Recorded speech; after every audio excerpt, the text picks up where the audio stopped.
구독, 좋아요 부탁합니다. 아파트 투자 결정의 3단계. 3장을 본격적으로 시작하기에 앞서 이런 질문을 던지고 싶네요. 혹시 부동산 투자가 어려우신가요? 많은 사람이 부동산 투자가 어렵다고 꼽는 이유는 대부분 가격으로 투자 결정을 내리고 있기 때문입니다. 가격이 매우 상승한 상태에서 하락할 것이 두렵거나 가격이 더욱 큰 폭으로 하락할지도 모른다는 위험성으로 투자를 망설이는 경우입니다. 이와 같이 투자 결정의 기준이 가격이 되면 투자는 더욱 어려워집니다.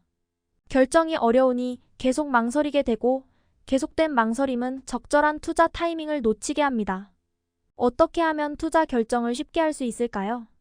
다음 3단계로 생각해 볼 수 있습니다. 부동산 시장 흐름 파악, 상승 흐름 지속성 파악, 지역 분석을 통한 저평가 지역 탐색. 첫째, 현 부동산 시장의 흐름을 파악해야 합니다. 상승 흐름이면 투자가 가능합니다. 둘째, 상승 흐름이 언제까지 이어질지 예측해야 합니다. 1년이라면 투자하지 않는 것이 좋으며 2년 이상이라면 투자하는 것이 좋습니다. 셋째, 지역 분석을 통해 저평가 지역을 찾습니다. 이러한 3단계로 투자에 임한다면 보다 쉽게 투자 결정을 할 수 있습니다. 가장 중요한 건 투자의 베이스가 되는 시장 흐름을 파악하는 것입니다. 기본 이론 및 핵심 용의 설명. 기본 이론 및 핵심 용어는 부동산 흐름을 파악하기 위한 기초 지식입니다. 따라서 부동산 투자를 시작하기에 앞서 알아두는 것이 좋습니다. 상승 하락 흐름을 잡아내는 맵. 아파트 투자 시 가장 중요하게 여겨지는 부분은 시장의 상승과 하락 흐름을 정확하게 파악하는 것입니다. 현재 상승 흐름의 어느 위치에 와 있는지, 그리고 앞으로 어느 정도 상승이 더 이어질지를 판단한 후에 투자 여부를 결정해야 합니다. 즉, 아파트의 투자 기준은 가격이 아니라 시장 흐름이 어느 위치에 있느냐입니다. 좀 더 자세하게 설명하도록 하겠습니다. 먼저 흐름이라는 의미에 대해서 알아보겠습니다. 부동산에서 말하는 흐름이란 지속성을 말합니다. 즉, 지속성이 짧다면 흐름으로 볼 수 없습니다. 일반적으로 지속성의 기준을 최소 4년으로 잡습니다.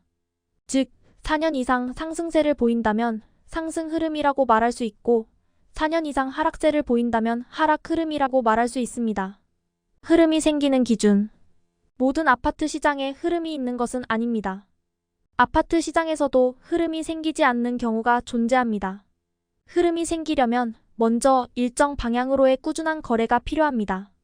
예를 들어 상승 흐름이라면 높아진 호가에도 꾸준한 매수 현상이 발생해야 합니다.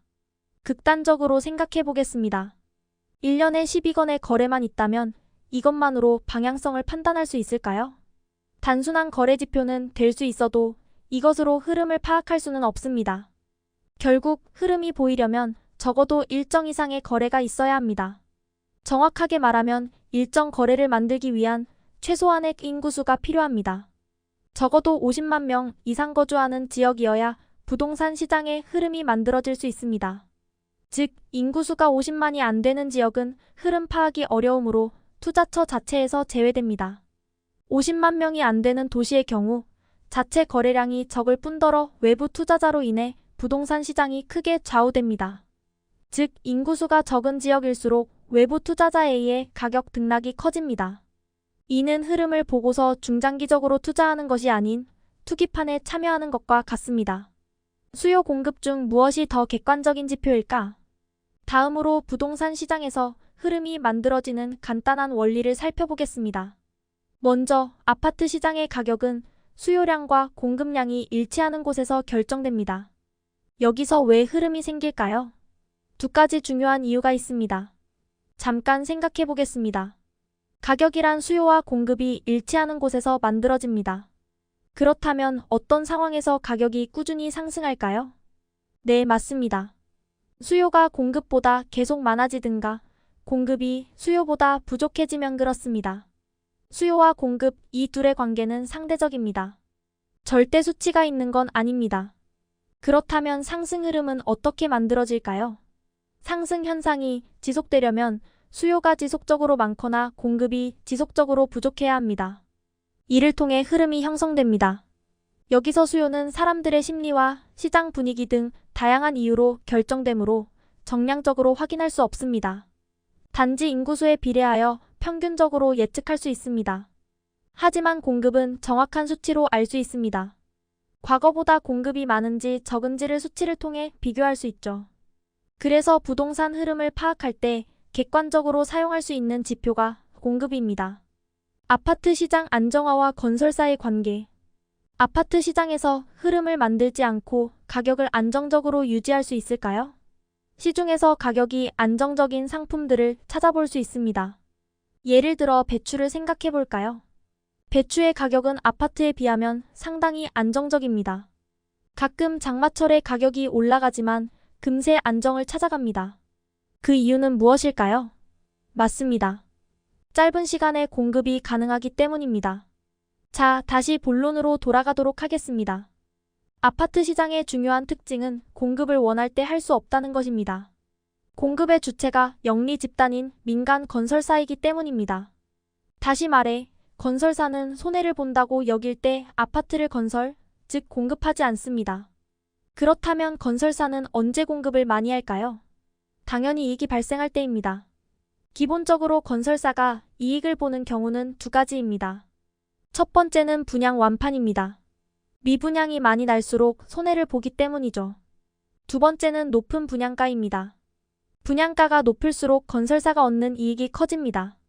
먼저 분양 완판에 대해 설명하겠습니다. 분양 완판을 하기 위해서는 아파트 시장이 상승세에 있어야 합니다. 그래야 수요자들이 가격이 오를 것을 기대하고 분양을 받으면서 완판으로 이어지는 것입니다. 이때는 분양가를 높이더라도 아파트 가격 상승이라는 기대감으로 꾸준히 분양이 이루어집니다. 상승 흐름, 지속 가격 상승 기대감으로 인한 분양 증가, 분양가 상승에도 분양 완판 가능. 여기서 중요한 게 있습니다. 바로 영리 집단인 건설사는 이익이 나는 상승 흐름에만 분양을 한다는 것입니다. 물 들어올 때 노 젓듯이 상승 흐름 후반부로 갈수록 더 많은 분양을 진행합니다. 자, 두 번째 특징인 높은 분양가에 대해 설명하겠습니다. 아파트 공급을 위해서는 우선 땅을 확보해야 합니다. 그리고 확보된 땅에 아파트를 건설하는 데는 보통 23년이 걸립니다. 우선 이것을 염두에 두어야 합니다.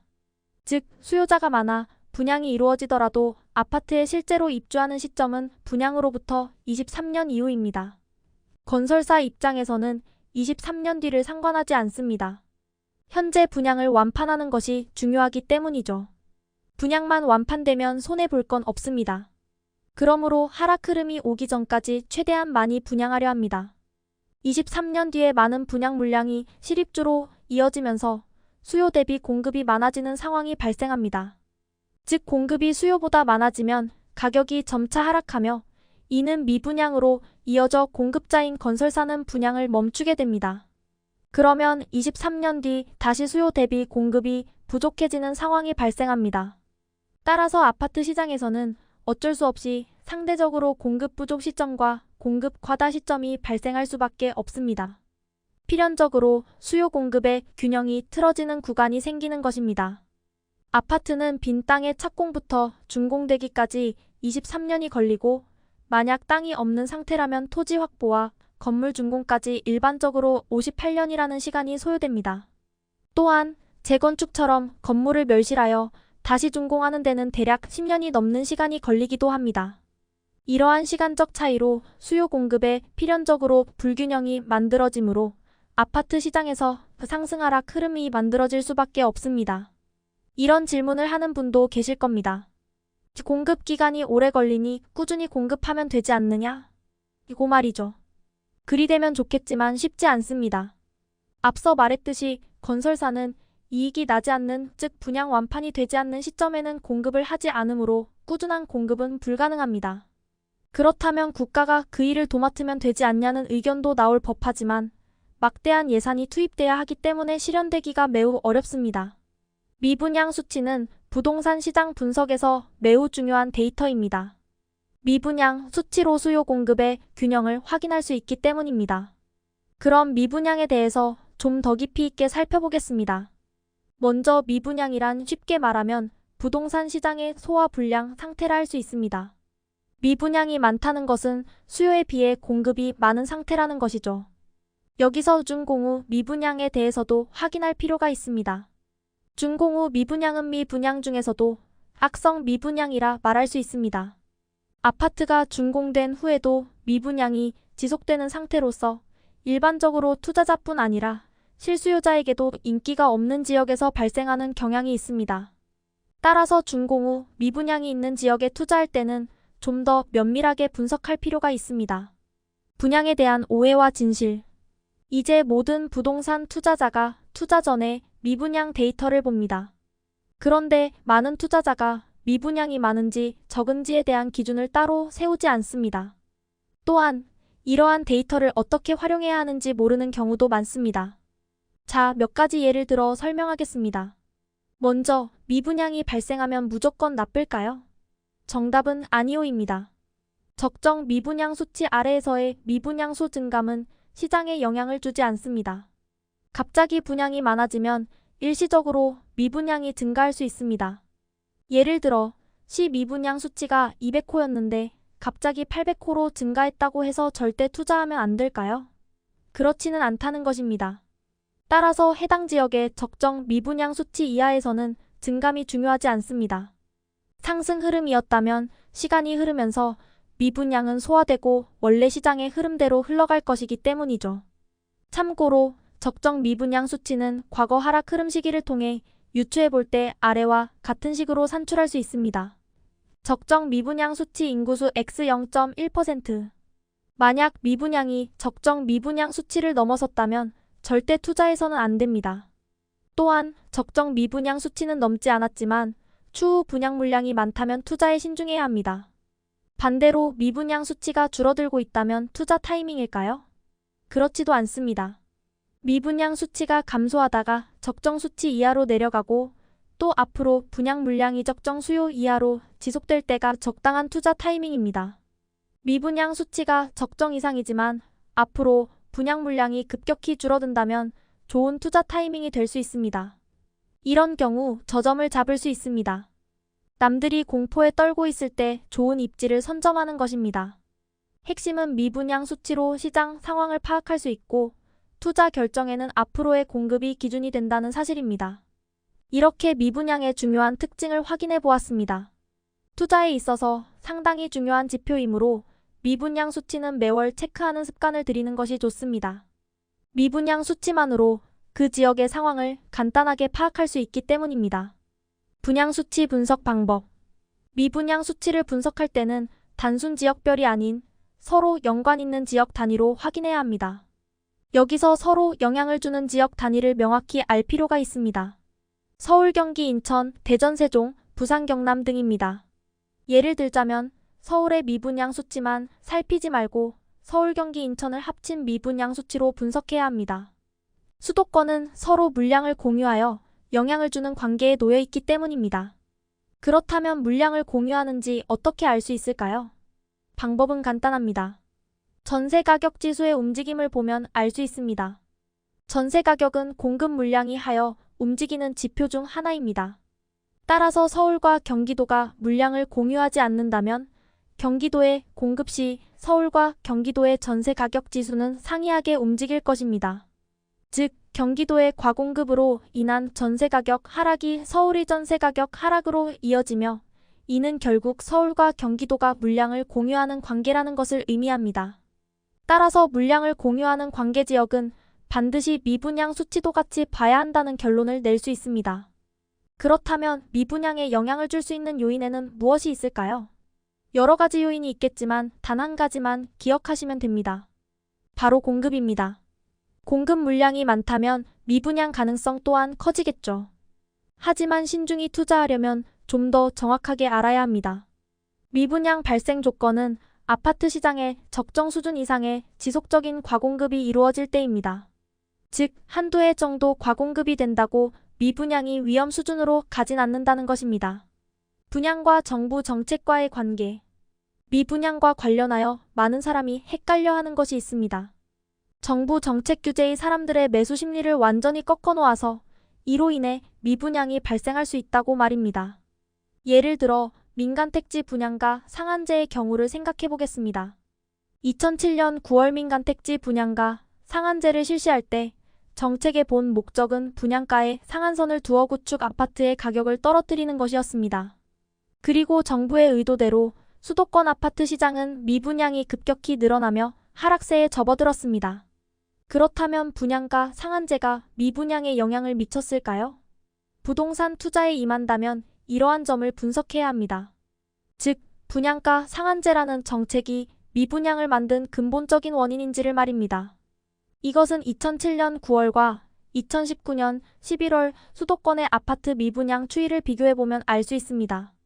2007년 9월과 2019년 11월 모두 민간택지 분양가 상한제가 실시되었고 2008년에는 미분양이 더 증가했습니다.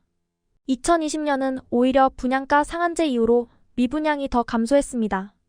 같은 규제지만 서로 다른 결과가 나온 이유는 무엇일까요?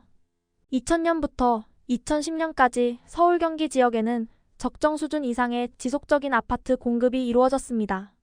2008년 당시 2000년도부터 지속된 공급이 누적된 상태였습니다. 이후 분양가 상한제 실시로 많은 공급 물량의 분양가가 낮아지니 사람들이 좋은 입지의 분양만을 신청하면서 미분양이 다량 발생한 겁니다. 즉, 분양가 상한제는 미분양의 원인이 아니라 미분양을 가속화하는 촉매입니다. 미분양의 원인은 지속적인 과공급인 것이죠. 하지만 2020년에는 전혀 다른 상황이 펼쳐졌습니다. 2011년부터 지속적으로 공급이 부족해진 데다 2018만 2020년 과공급 이후 2021년부터 다시 공급이 줄어들면서 분양가 상한제가 오히려 로또 청약이라는 현상을 촉발했습니다. 이에 따라 경쟁률은 더 높아지고 미분양 시는 말라버리고 말았습니다. 2018만 2020년도의 일시적인 공급 증가는 부동산 시장에 영향을 주지 못합니다. 만약 2020년 이후에 2024년까지 지속적으로 적정 수준 이상 공급이 이루어졌다면 지금같이 상승은 없었을 겁니다.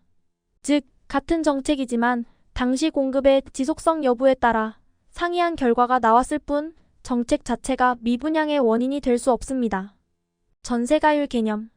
다음으로 전세가율에 대해 보겠습니다. 전세가율은 매매가격 대비 전세가격의 비율을 의미하며 대개 아래 공식으로 계산합니다. 전세가율 전세가 매매가 100단위 %. 정의와 공식을 알았다면 질문을 드려보겠습니다. 전세가율을 왜 알아야 할까요? 전세가율은 부동산 시장을 파악하는 데 굉장히 중요한 지표입니다. 미분양과 마찬가지로 전세가율을 통해 투자 시점이 부동산 시장 흐름에서 어느 위치에 자리하는지와 흐름 변동 시점을 파악할 수 있습니다. 그렇다면 전세가율이 상승하는 경우와 하락하는 경우에 대해서 살펴보겠습니다. 실제 부동산 시장에서 전세가율이 상승하는 상황은 3가지입니다. 그리고 전세가율이 하락하는 조건도 3가지입니다. 여기서는 우선 이 정도만 간단히 이야기하고 다음 부동산 사이클의 이해로 넘어가서 더 자세히 설명하겠습니다. 전세가율에 영향을 주는 요인. 전세가율에 영향을 주는 4가지 주요 요인에 대해서 간단히 살펴보고 넘어가겠습니다. 먼저 전세가율은 전세가와 매매가로 결정되므로 전세가와 매매가에 영향을 준다면 이는 곧 전세가율에 영향을 주는 요인이 됩니다. 전세가와 매매가에 영향을 주는 주요 요인에는 4가지가 있으며 이는 다음과 같습니다. 공급 물량, 전세자금 대출금리, 정부 정책. 첫째, 공급 물량입니다. 공급량이 많아지면 결국 전세가가 떨어지며 매매가도 같이 하락하게 됩니다. 또한 공급량이 부족하면 전세가가 올라가며 이는 매매가 상승을 유발합니다. 이렇게 매매가, 전세가 모두 영향을 주는 공급은 당연히 전세가율에 영향을 주는 큰 요인입니다. 둘째, 전세자금 대출입니다. 다음 그래프에서도 볼 수 있듯이 과거 대비 전세자금 대출 정책이 확대되면서 전세가격 급등의 촉매 역할을 하고 있습니다. 또한 이러한 확대 정책을 통해 전세가에도 거품이 끼고 있습니다. 셋째, 금리입니다. 현재는 전세자금 대출이 1% 후반에서 2% 초반의 이율로 가능합니다. 이는 전세자금 대출의 유동성을 급격히 증대시켜 전셋값 상승에 큰 영향을 주고 있습니다. 넷째, 정부 정책입니다. 2020년 7월 31일 주택임대차보호법 일명 임대차법에 계약갱신 청구권 제도가 포함되면서 임대차 보장 기간이 임차인의 요구에 따라 2년에서 4년으로 늘어났습니다. 2년 거주 후 1번 계약 갱신 청구권 행사 가능. 따라서 부동산 시장의 전세 매물이 과거에 비해 절반 수준으로 줄어들게 됐습니다. 물론 기존 임차인의 경우 계약 갱신 청구권으로 4년 거주라는 혜택을 볼 수 있습니다. 그러나 신규 임차인 예를 들어 신혼부부 등의 수요는 그대로인 상태에서 시장의 전세 거래 가능 물건만 줄어들었습니다. 즉 수급 불균형이 만들어진 것이죠. 또한 취득세, 보유세, 양도세 중과로 인해 다주택자가 줄어들고 있습니다. 이는 민간임 대주택의 감소로 이어져 시장에 거래 가능한 전세 물건이 그만큼 없어지는 것입니다. 이렇게 전세가율의 정의와 전세가율이 상승 하락하는 경우 그리고 전세가율이 변동하는 이유에 대해서 몇 가지 살펴봤습니다. 이 정도면 다음 목차에서 다룰 부동산 사이클을 이해하는데 크게 문제 없을 것입니다. 아파트를 바라보는 시각의 차이가 미래에 큰 차이를 만들어냅니다. 아파트는 크게 두 가지 개념으로 볼 수 있습니다. 거주 그리고 자산의 개념입니다. 거주의 개념이 크다면 다주택자가 투기꾼으로 보이며 아파트 가격이 오르는 건 잘못된 것으로 여겨집니다. 하지만 자산이라는 개념이 더 크다면 아파트는 투자 대상으로 다뤄지며 가격이 오를 수밖에 없다는 것을 깨닫게 됩니다. 자산이란 무엇인가요? 어떤 재화든 희소성이 있다면 자산이 됩니다. 명품백 샤넬 과명품 시계 롤렉스에 왜 프리미엄이 붙을까요? 사치품이라는 개념에 앞서 희소성이라는 특징을 지니고 있기 때문입니다. 아파트도 토지라는 한정된 재화로 만들어지므로 분명 희소성이 있습니다. 따라서 아파트를 자산으로 받아들여야 합니다. 그렇지 않으면 거주의 기본적 해결 수단의 가격이 올라가는 현 상황을 인정하지 못하면서 불만만 쌓이게 됩니다. 부동산 사이클의 기본 이해. 이제 부동산 시장에서 흐름이 만들어질 수밖에 없다는 사실을 아실 겁니다. 이때 시장에서 발생하는 상승 흐름 하락 흐름을 하나의 사이클이라 말합니다. 그렇다면 왜 사이클에 대해서 공부해야 할까요? 그 이유는 간단합니다. 가장 확실한 투자는 상승 흐름에 투자하는 것이며 그중 상승 흐름 초반에 투자하는 것이 가장 중요합니다. 상승 흐름 초반에 투자하면 가장 큰 수익금과 수익률을 만들 수 있습니다.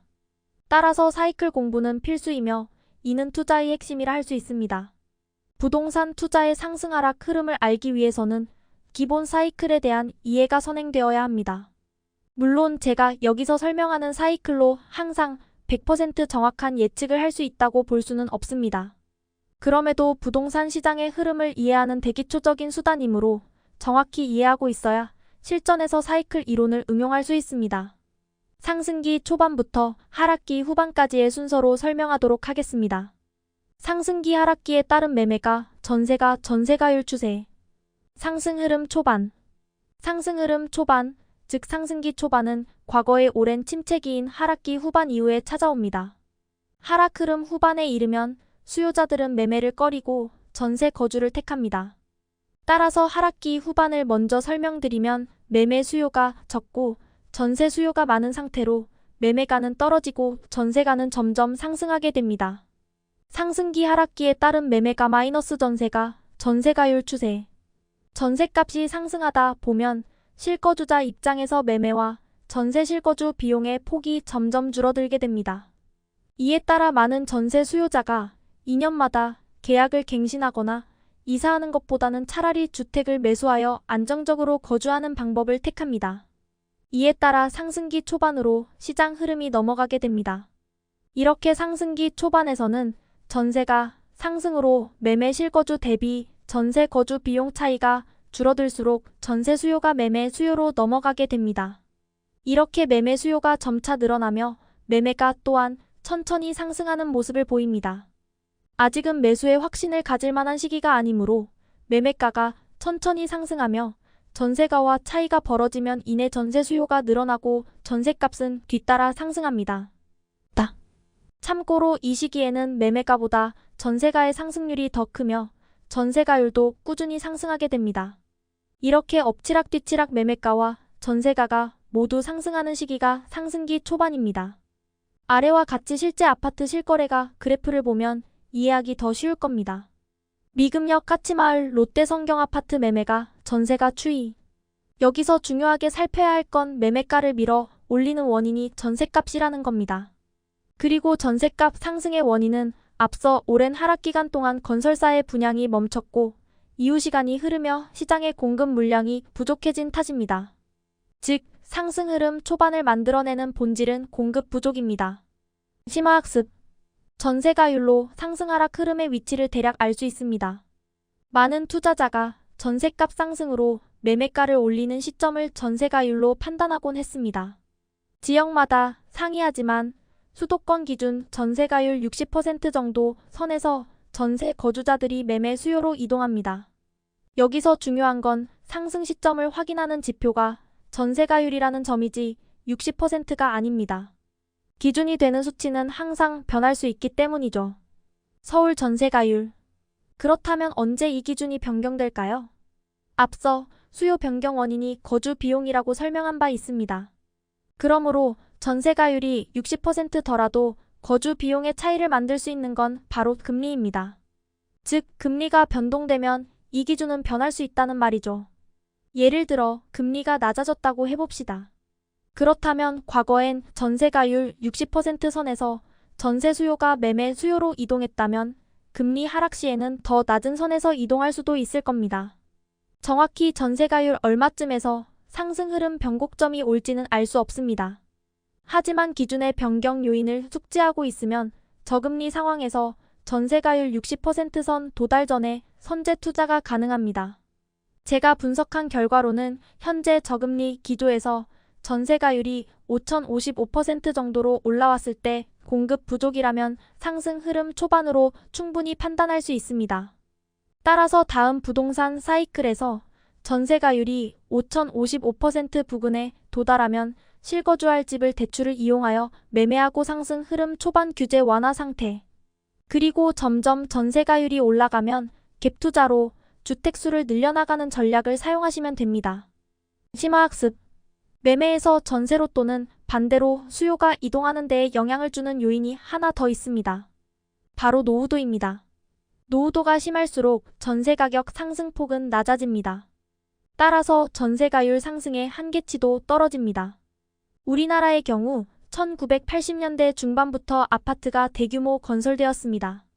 따라서 2020년 기준으로 35년 차 아파트 비중이 굉장히 커졌습니다. 이런 부분 또한 서울 또는 수도권 평균 전세가율을 낮추는 데 기여하고 있습니다. 따라서 전세가율은 상승 흐름 전환을 확인하는 지표이긴 하나 절대 수치는 아니라는 점을 명심하시기 바랍니다. 다시 본론으로 돌아와서 전세 수요가 매매 수요로 변경되면서 상승하는 기간을 저는 상승 흐름 초반이라고 부릅니다. 이때 일어나는 특징은 매매가 상승, 전세가 상승, 전세가율 상승입니다. 그리고 또 하나의 특징은 미분양 감소입니다. 미분양 감소는 하락 흐름에서 상승 흐름으로의 전환을 파악하는 중요한 지표가 됩니다. 상승 흐름 초반에 대해서 추가 설명을 덧붙이자면 고수가 아닌 이상 이 시점의 투자는 잘하지 않습니다. 더 정확히 말하면 안 하는 게 아니고 못하는 것이죠. 상승 흐름 초반 매수는 대부분 실수요자로 구성되어 있습니다. 아직은 투자하기에 확실한 시점도 아닐 뿐더러 당장 수익률이 극대화되는 시점도 아니므로 대부분 투자자는 관망합니다. 또 하나의 특징은 하방 경직성입니다. 실거주자들로 만들어진 가격은 하방 경직성이 굉장히 강합니다. 이러한 매수자는 실거주 용도로 집을 매수하며 장기 거주할 목적을 가지고 있습니다. 현재 가격을 매수자인 실거주자들이 인정하기 때문에 가격은 특별한 경제 위기가 오지 않는 이상 상승기 초반 이하로 하락하기 어렵습니다. 상승 흐름 초반에서 중반으로 넘어가는 시기는 전세가율이 가장 높은 시점입니다. 이때 투자하면 투자금도 적게 들며 수익률을 극대화할 수 있습니다. 또한 이 시기엔 대출 규제 등 각종 규제도 적은 상태이기 때문에 투자 환경 측면에선 난이도가 가장 낮습니다. 따라서 이 시기에 투자하는 것이 중요하며 이는 절대적인 부동산 공부가 선행되어 본인 스스로 확신을 가지고 있을 때 가능합니다. 그렇기에 지금 부동산 가격이 너무 올랐다고 하여 포기하지 말고 내공을 쌓을 수 있는 시점이라 생각하고 열심히 공부하시기 바랍니다. 상승 흐름 중반. 상승기 중반의 가장 큰 특징은 투자자가 붙기 시작하는 시점이라는 것입니다. 즉, 매수 수요 실거주 투자자가 늘어나기 시작합니다. 물론 매수 수요엔 무주택 실거주자들도 있으며 시간 흐름에 따라 1주택 실거주자들도 투자자로 변하는 그런 시기이죠. 내가 살고 있는 동네가 가격이 계속 오르면 한 채 더 사고 싶지 않겠습니까? 상승기 하락기에 따른 매매가 마이너스 전세가 전세가율 추세. 이때 시장의 특징은 매매가 상승, 전세가 상승, 전세가율 하락기입니다. 상승 흐름 초반과 다른 점은 투자자들이 붙으며 수요와 더불어 매매가도 급격히 상승하기 시작한다는 것입니다. 여기서 몇 가지 특징이 있는데요. 그중 하나는 매매가가 전세가보다 더욱 가파르게 올라간다는 점입니다. 여기서 그 이유를 알아야 합니다. 매수 수요 증가가 원인 실거주 투자자 증가. 매매 시에 대출을 이용하거나 갭 투자를 활용한 레버리지 투자도 가능하므로 실수요만 있는 전세가보다 더 급하게 가격이 상승함. 그러므로 전세가보다 매매가가 빠르게 올라가며 전세가율은 하락하게 됩니다. 이것은 일반적인 이론이며 여기서 추가로 더 알아야 할 내용이 있습니다. 심화학습. 먼저 전세가에 대한 최근 변화입니다. 전세자금 대출은 2009년부터 확대되기 시작했습니다. 따라서 2009년 이전에는 전세가를 순수 실거주 가치를 보여주는 비용이라고 많이 정의했었습니다. 하지만 전세자금 대출이 생기면서 상황은 급변했습니다. 전세자금 대출은 2013년 박근혜 정부 때부터 더욱 확대되기 시작했습니다. 당시 전세 가격이 오르자 이를 지원하기 위한 정책이었죠. 그때 시작한 전세자금 대출이 점점 확대되어 오면서 현재는 최대 5억까지 거치이자만 상환로 대출을 받을 수 있습니다. 최근 저금리와 맞물리면서 주택담보대출 못지않게 전세자금 대출로 유동성이 확대되며 전세가 상승에 큰 역할을 하고 있습니다. 심화학습. 상승기 중반에는 또 하나의 큰 특징이 있습니다. 부동산 시장에서 가장 중요하다고 볼 수 있는 공급의 확대를 눈치챌 수 있는 시점이라는 사실입니다. 매수 수요자가 많아지면서 건설사는 급격하게 분양을 많이 하기 시작합니다. 이런 분양 증가는 여러 의미를 가지고 있습니다.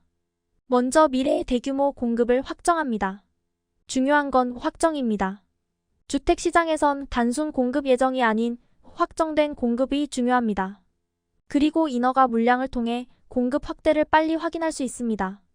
즉, 인허가 물량을 확인함으로써 미래의 물량을 예측할 수 있습니다.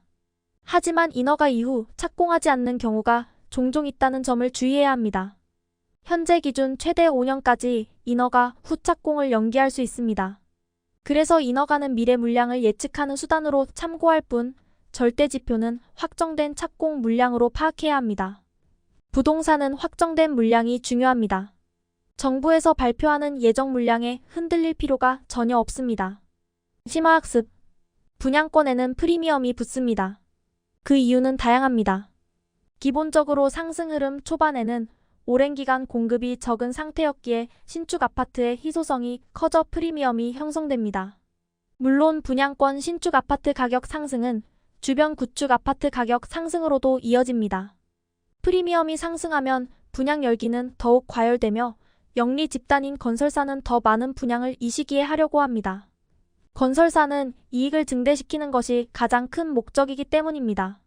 그렇다면 분양이 과열된 시기에 분양이 더 늘어나는 것은 당연한 현상입니다. 이런 관점에서 프리미엄 상승과 청약 과열은 건설사의 일반 분양가를 상승시킬 만한 힘이 됩니다. 일반 분양가가 서서히 증가하면 주변 아파트의 시세를 더욱 상승시키는 시너지 효과가 나타납니다. 여기서 가장 중요한 점은 여러 번 강조했듯 이렇게 청약 열기가 높을 때 민간 건설사가 최대한 분양을 많이 하려고 한다는 점입니다.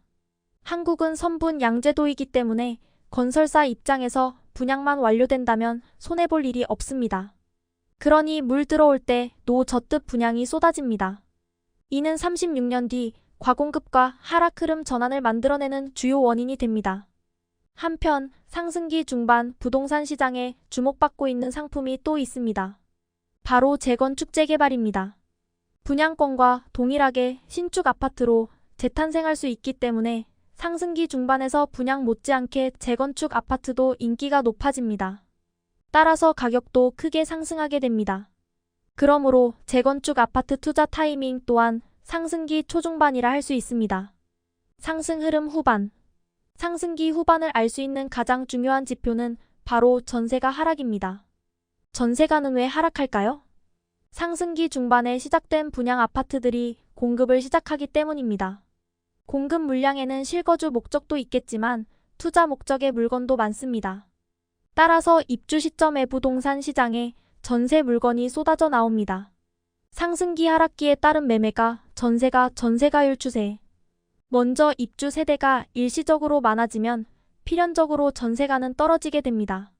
물론 현재는 계약 갱신 청구권, 전월세 상한제 등으로 전세 매물이 부족하여 입주 시에도 전세가가 떨어지지 않는 특이한 현상이 나타나고 있기는 합니다.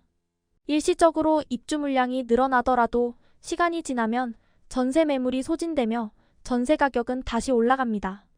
그러나 일반적으로는 상승 후반으로 갈수록 입주 물량이 많아지는 가운데 전세 매물이 소진되지 못하면서 전세가는 계속 떨어지게 됩니다. 즉, 공급 물량이 지속적으로 늘어나고 시장에서 이를 소화하기 어려운 상태에서 처음 나타나는 현상이 전세가 하락 흐름 전환입니다. 이는 일시적 하락이 아닌 하락 흐름으로의 전환을 의미합니다. 심화학습. 이 구간에 또 중요한 특징이 있습니다. 상승기 중반을 넘어가면서부터 잦은 정부 규제가 발표된다는 점입니다. 이때부터 투자 난이도가 높아진다고 볼 수 있습니다.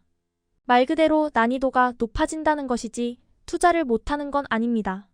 이때 부동산 시장에 대한 공부가 부족하면 상승 후반이지만 지금같이 상승 흐름이 아직 많이 남았을 때 그릇된 판단으로 매도해버릴 수 있다는 점을 유의해야 합니다. 주변에 이러한 경우를 자주 봤습니다. 큰 수익을 낼 수 있었지만 잘못된 선택 한 번으로 수억의 이익이 날아가게 됩니다. 그래서 부동산 흐름 공부가 가장 중요하며 선행되어야 한다는 것이죠. 심화학습. 규제에 대해서 추가로 설명하도록 하겠습니다. 규제는 말 그대로 규제 그 자체일 뿐입니다. 시장의 흐름을 거스를 순 없다는 것이죠. 오히려 잘못된 규제는 역효과로 가격 상승을 부추기기도 합니다. 그래서 상승 흐름에서 규제도 호재로 반영된다는 말을 들어보셨을 겁니다. 그 말은 사실입니다. 그렇다면 투자자 입장에서 규제에 어떻게 대처해야 할까요? 먼저 규제를 시간 끌기로 받아들이는 게 좋습니다. 정부 입장에서 상승 흐름을 하락 흐름으로 단기간에 바꾸는 건 불가능합니다. 공급이 몇 개월 만에 뚝딱 나오는 것이 아니기 때문이죠. 만일 무, 배추, 상추처럼 바로 공급이 가능하다면 부동산 가격은 일정하게 상승폭을 유지할 수 있을 겁니다. 하지만 부동산의 경우 공급에 최소 23년이라는 시간이 소요됩니다. 게다가 택지바로 아파트로 공급할 수 있는 빈 토지를 마람과 없다면 보상 이후에나 공급이 가능하므로 최소 5년 이상의 시간이 걸립니다. 이렇게 실제 공급이 이루어질 때까지는 오랜 시간이 걸리므로 공급 시점까지 최대한 시간을 끌기 위해 규제가 나오는 것입니다. 이러한 규제들은 시간이 흐르면서 시장에 인해 적응되어 효과의 지속성이 떨어진다는 특징을 가지고 있습니다. 강력한 규제는 시장을 위축시켜 조정을 길게 만들기도 합니다. 하지만 강한 규제도 6개월을 넘기기 힘들고 원래 상승 흐름대로 가게 되어 있습니다. 오히려 규제가 계속될수록 시장에는 내성이 생겨 그 효과는 짧아집니다. 효과가 짧아지니 상승 후반부로 갈수록 규제는 잦아지게 되지만 그럼에도 당황하지 않고 그때마다 전략을 수정하여 시장에 대응하면 됩니다. 이번 주택시장 상승 사이클에서도 상승기 후반부에 공급 물량이 많았습니다. 수도권 기준 2018만 2020년간 15만 호 이상이라는 단기간에 역대급 공급 물량이 쏟아지기도 했습니다. 그런데 왜 지금같이 상승 흐름이 계속되는 것일까요? 앞에서도 강조했듯이 문제는 공급의 지속성입니다. 적정 수준 이상을 계속 공급하면 미분양이 발생하고 이것이 한계치를 넘어가면 하락 흐름으로 전환되는 것입니다. 즉 2021년 이후에도 15만 호 이상 23년 더 공급할 계획이 있었다면 주택시장은 하락 흐름으로 충분히 전환됐을 수 있습니다. 하지만 2021년부터 공급 물량이 급격히 부족해지면서 지금의 상승세가 이어지고 있습니다. 이것이 본질입니다. 서울주택 입주 및 멸실 물량 추이. 한편 공급에 있어 순공급도 중요합니다. 순공급이란 멸실 물량을 제외한 공급 물량을 말합니다. 2018만 2020년에 대규모 공급이 있었지만 멸실 물량을 고려한다면 실제로는 역대급 물량으로 보기 힘듭니다. 아파트 노후화로 앞으로 멸실 물량은 꾸준히 증가할 것입니다. 따라서 향후 아파트 공급 물량을 고려할 때 반드시 멸실 물량을 고려한 순수 공급 물량을 파악해봐야 합니다. 하락 흐름 초반. 이제 하락 흐름에 대해 다뤄보도록 하겠습니다. 하락기 초반에는 상승기 중반에 분양된 아파트들이 줄줄이 입주 시점에 도래합니다. 이에 따라 공급이 누적되며 시장에서 소화 불가능한 상태가 되면 결국 매매가격 하락으로 이어집니다. 누적 공급이 매매가격 하락을 부추기는 셈인데 여기서 중요한 건 누적입니다. 즉 일시적으로 늘어난 공급은 시장의 흐름을 바꾸지 못합니다. 일반적으로 하락 흐름 초반에는 분양 물량이 줄었어도 분양은 아직 진행되고 있습니다. 이는 하락기가 중반으로 접어들더라도 공급이 갑자기 줄어드는 것이 아닌 일정 기간 계속된다는 의미입니다. 참고로 상승기 후반에 고분양가로 분양을 여러 채 받은 투자자라면 몇 년 뒤 파산할 위험이 있습니다. 실제로 2010만 2012년 부동산 시장 하락기에 다수의 분양권을 보유하고 있다가 파산한 분양권 투자자가 많습니다. 상승기 하락기에 따른 매매가 마이너스 전세가율 추세. 하락기 초반의 주요 특징은 매매가격 하락이 보이지만 아파트 공급은 지속되면서 미분양이 점점 늘어난다는 점입니다. 그리고 적정 수준 이상으로 미분양이 증가하면 완전히 하락 흐름으로 전환됩니다. 따라서 미분양 증가는 하락 흐름 전환을 판단하는 중요한 지표가 됩니다. 앞서 이야기한 대로 미분양이 늘어나면 건설사는 분양을 줄이거나 계획된 분양을 연기하기 시작합니다. 건설사 입장에서 미분양은 엄청난 적자이기 때문이죠. 따라서 투자자 입장에서 하락 흐름을 예측하는 것은 굉장히 중요합니다. 이 시점을 기준으로 투자 전략을 세워야 수익을 극대화하며 리스크를 줄일 수 있기 때문이죠. 불가능하다고요? 전혀 그렇지 않습니다. 하락 흐름 전환의 가장 큰 핵심은 무엇일까요? 뒤에서도 여러 번 설명하겠지만 결국은 과공급의 누적입니다. 즉 공급이 핵심이며 공급이 늘어나면 매매가는 떨어질 수밖에 없습니다. 그런데 어느 정도를 공급이 많다고 할 수 있을까요? 여기에는 정답은 없지만 기본적인 예측 방법은 있습니다. 매매가가 떨어지려면 먼저 과공급이 무조건 있어야 합니다. 개인적으로 공급은 부동산 앱에서 제공하는 적정 수요량보다 1.5배 많을 때입니다. 적정 수요량은 해당 시도 인구수의 0.5% 정도로 계산하는 게 일반적이지만 이는 평균적인 데이터일 뿐입니다. 중요한 건 몇 배로 많이 공급하느냐가 아니라 적정 이상 수준으로 얼마나 오랫동안 공급할 수 있느냐입니다. 이것을 알 수 있는 방법은 세 가지입니다. 미분양 물량 증가, 청약 경쟁률 하락, 미분양 발생 이후 적정 수준의 공급 지속. 첫째, 미분양이 늘어나야 합니다. 미분양은 과공급을 알 수 있는 지표인 만큼 미분양이 늘어났다면 공급이 진행되고 있다고 판단할 수 있습니다. 둘째, 청약 경쟁률이 낮아져야 합니다. 청약 경쟁률이 높다는 건 아직 시장의 공급이 부족하다는 의미입니다. 셋째, 과공급 이후 미분양이 발생함에도 적정 수준 이상의 공급이 계속돼야 합니다. 과공급은 있었는데 그 이후에 급격하게 공급이 줄어든다면 부동산 시장은 다시 상승세로 전환됩니다. 정리해보면 적정 이상의 공급을 얼마나 오랫동안 지속할 수 있느냐가 하락 흐름을 판단하는 가장 중요한 핵심이라 할 수 있습니다. 심화학습. 누적 공급에 대해 추가 설명합니다. 가끔 누적의 기준을 수치로 잡아달라고 요청하는 분들이 있습니다. 결론부터 말하자면 데이터를 분석하여 스스로 잡아야 합니다. 수시로 기준이 변경되기 때문에 매번 알려드릴 수 없습니다. 예를 들어 누적이라 하면 적정 수요 이상 4년 공급이 달라고 기준을 잡을 수 없다는 것입니다. 누적의 양과 기간은 과거에 얼마나 공급이 부족한 기간이 있었느냐에 따라 달라지기 때문이죠. 또한 인구 수세 대수도 영향을 주게 됩니다. 따라서 앞서 이야기한 데이터를 바탕으로 시시각각 변하는 기준을 본인 스스로 계속 수정해 가야 합니다. 그럼에도 제 기준을 이야기하자면 2021년 수도권 기준 15만 호 이상 4년 공급이 확정되어야 누적 공급이라 보고 있습니다. 그런데 2021년과 2022년에 공급 부족 기간이 계속된다면 그 시점에 판단하는 기준은 또 달라질 것입니다. 만약 데이터 분석이 어렵다면 다소 타이밍이 늦을 수 있지만 확인할 수 있는 다른 방법이 있습니다. 바로 앞서 이야기한 미분양 수치입니다. 과공급의 결과는 결국 미분양으로 나옵니다. 즉, 미분양이 과해지고 있다면 하락 흐름 전환을 생각하고 대응해야 합니다.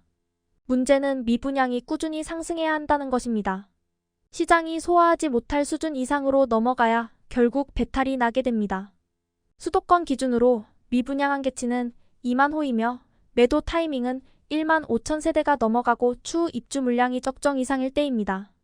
하락 흐름 중반. 하락기 중반으로 가면 사람들은 아파트 매수를 두려워합니다. 상승기 후반에 영끌하여 매수한 사람들의 파산 소식을 주변 지인이나 기사를 통해 접하기 때문입니다. 아파트 가격 하락과 대출 이자를 견디지 못하고 사람들이 낮은 가격에 아파트를 매도하면서 본격적인 공포의 하락 시장이 시작됩니다. 이 시기에 매수 심리는 완전히 죽어버리고 대부분의 사람은 전세 거주를 선택합니다. 물론 미분양 증가로 분양은 거의 이루어지지 않습니다. 분양이 줄어드는 건 곧 23년 이후 공급 물량이 줄어든다는 의미입니다. 이는 다시 상승을 시작할 수 있는 원인이 됩니다. 하락 흐름 중반의 특징은 매매 가격 하락 후, 전세 가격 하락 후, 전세가율 상승입니다. 상승기 하락기에 따른 매매가 전세가율 추세. 하락 흐름 후반. 시간이 흘러 공급이 부족해지면 전세가와 함께 전세가율이 상승하면서 하락기 후반을 맞이하게 됩니다. 그리고 공급이 오랜 기간 부족해지면 다시 매매 가격이 슬금슬금 올라가는 상승기가 시작됩니다. 이 시기에는 아직 모두가 공포의 겁에 질려 있으며 많은 사람이 재산에 큰 손해를 입은 상태입니다. 또한 부동산은 하락한다는 심리가 지배적이며 실거주를 제외하고는 거래가 없는 상태입니다. 그러나 공포 속에서 곧 다가올 기회가 자라나고 있는 시점이기도 합니다. 따라서 시장에 관심을 가질 필요가 있습니다. 상승기 하락기에 따른 매매가 전세가 마이너스 전세가율 추세. 결론. 이렇게 부동산 사이클에 대해서 자세히 설명해 보았습니다. 이해하기 어려운 부분이 있을 수 있습니다. 그렇지만 위의 내용을 정확히 이해했다면 부동산 시장 흐름을 결정하는 본질이 무엇인지 분명하게 알 수 있을 거라 확신합니다.